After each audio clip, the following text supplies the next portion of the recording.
Hello guys, this is Terry from Genki Gaming TV coming back at you with another One Piece theory video. This is for chapter 917 and onward. It's about Holdem. We're just going to give you a little bit of origin here in the name Holdem. Basically where it comes from. As everyone knows, Kaido's crew is all based off of card games. And I feel like Kaido's crew is more or less based off of gambling to a certain degree. I mean, even the decor and how they're kind of dressed, kind of like gambling barbarians to a certain degree. Well, his name is based loosely off of both Texas Holdem and Omaha Holdem. Very little is actually known about the invention of the game Texas Holdem. And with that actually being said, the game actually originated sometime during the early 1900s, and the Texas legislators actually officially recognized Robstown, Texas as the game's birthplace, because much of the lore and the origin of it actually comes from that town. And when I say lore, I mean like the history of it, like documentation wise. And the game was first introduced to Las Vegas during 1963, and also at the California Club by Corky McColladell. And then the game quickly grew in popularity during the 1950s. And basically the rules have changed a little bit throughout the ages, or throughout history basically. And with that being said, there are like Holdem tables now at most casinos, and books were starting to get published about Texas Holdem and Omaha Holdem in the 1970s and the late 1970s and early 1980s.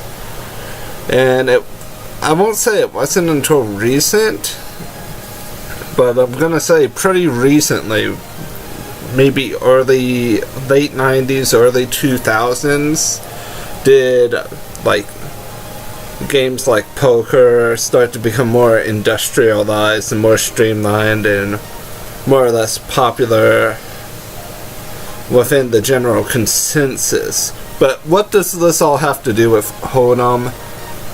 I'm gonna get into that more. I believe his lion double fruit, or smile fruit, is based off of Gamble, where, as we know, the lion has a mind of its own.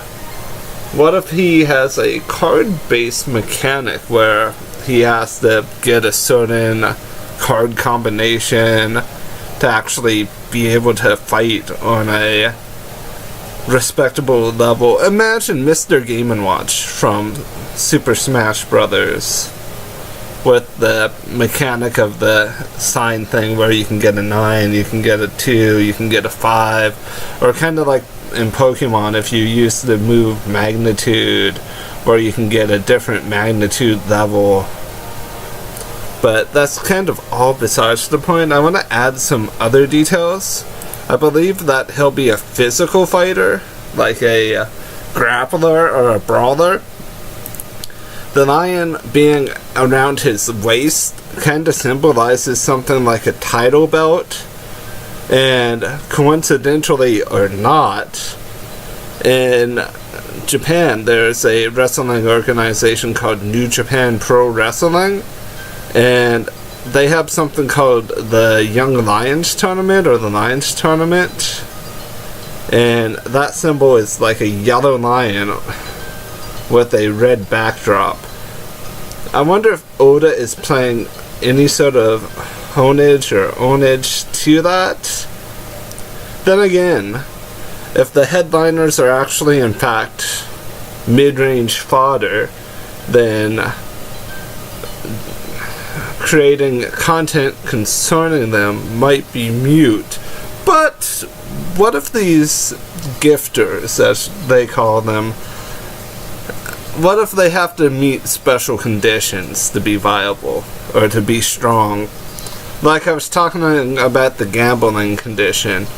What if that gamble causes them to awaken? And the symbol on Holdem's hat looks slightly like a buttercup. It could also be something akin to a camellia. Both flowers are prominent in Japan. It could also be a chrysanthemum, depending upon the petal count, but most chrysanthemums have more than 5 petals. If we go off of the fact of it might be a buttercup in the language of flowers means a lot of different things. It means needlessness, humility, and childishness. The lion certainly does show childishness when it punches Holdem or itself in the nuts. That's as poetic as I could honestly put that attack or that gesture. When you just get down to it, it just hit itself. That's pretty childish. But what if, like King Bomb, this headliner could become a guide to Wano? I mean, for all I know, 419 will be out in a couple days in general. So if he's not like completely one-shotted, or if his fight actually lasts the chapter, Holdem could actually be useful with guiding them to where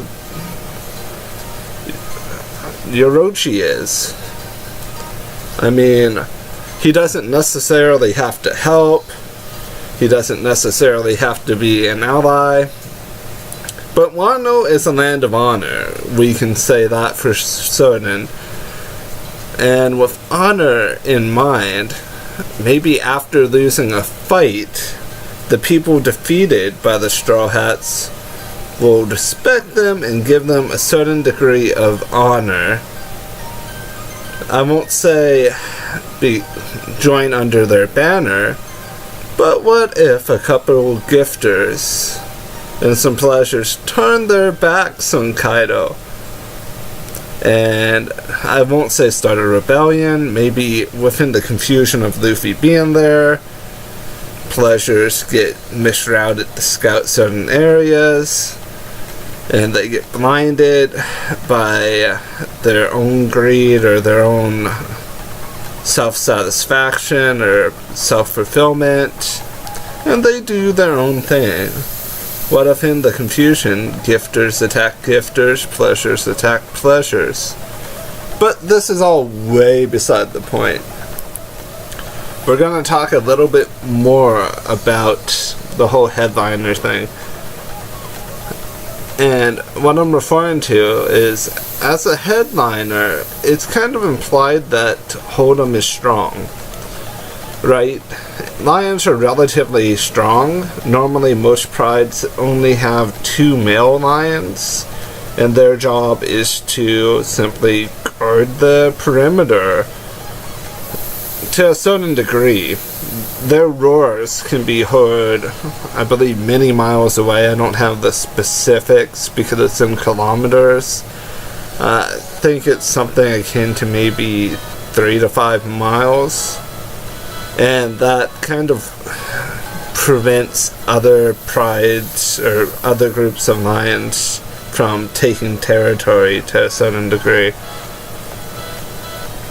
And I'm very interested in what a gifter awakening would be for these smile zones. Could we see some sort of Lionheart-ish armor where